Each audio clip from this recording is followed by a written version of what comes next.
Legjenda e sportit shqiptar Kreshnik Tartari mbylli syt përgjithmonë në moshën 83 vjeçare në Itali. Pas një lufte intensive 2 vitet e fundit me sëmundjen, ai u largua duke lënë pas një trashëgimi të paçmueshme si volejbolist, trajner, pedagog dhe i shumë posteve të tjera që gjithmonë ju dedikuan sportit dhe veçanërisht volejbollit. Përveç se një ikon që mbajti titujt mjeshtër i merituar i sportit, trajner i merituar, nder i sportit shqiptar, dekoruar me urdhrin Naim Frashëri të klasit 1, 2 dhe 3, mjeshtër i madh, nder i kombit, trajner i kategorisë 1 në Itali, ai mbahet me nga shokët dhe miqtë e tij si një njeri me karakter të madh. Për Report TV, Gjergj Ruli, ish presidenti i Federatës së Atletikës dhe mik i shumë viteve me Tartarin. Për Report TV, Gjergj Ruli, ish presidenti i Federatës së Atletikës dhe mik i shumë viteve me Tartarin, por edhe ish volejbollisti e Dinamos së madhe Mira Podgorica, treguan mes emocioneve lajmin për ndarjen nga jeta të 83 vjeçarit.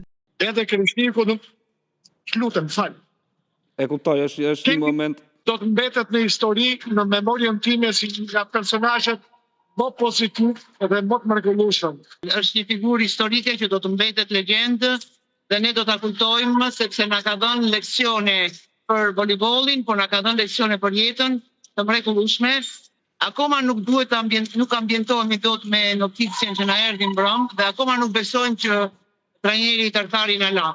Kreshnik Tartari luajti si volejbollist gjatë viteve 58-72, ndërsa më pas u bë trajner i ekipit të vajzave të Dinamos dhe ekipit kombëtar. Me Dinamon si trajner ai bëri dhe arritjen më të madhe të sportit shqiptar, duke dërguar ekipin në 4 skuadrat më të mira të Evropës. Si trajner i Shqipërisë, Tartari fitoi lojrat mesdhetare, duke mposhtur në finale Italinë që vinte si kampione e Evropës. Pas largimit nga Shqipëria, Kreshnik Tartari vijoi karrierën në Itali si trajner i ekipit të vajzave të Palermos, trajner i ekipit të vajzave dhe djemve të San Marinos, ndërsa ka mbajtur edhe postin e zëvendës ministrit të sportit. Kreshnik Tartari fitoi 26 herë titullin kampion si volejbolist dhe trajner, 18 herë fituesi i Kupës së Shqipërisë dhe 17 herë pjesëmarrës në Kupat e Evropës, disa herë kampion dhe nën kampion i Ballkanit. Ai do të pret në Rimini ku edhe ishte zhvendosur në vitet e fundit, ndërsa përveç ceremonisë në Itali, më 16 qershor familja e tij do të organizojë edhe ceremoninë e pritjes në Tiranë.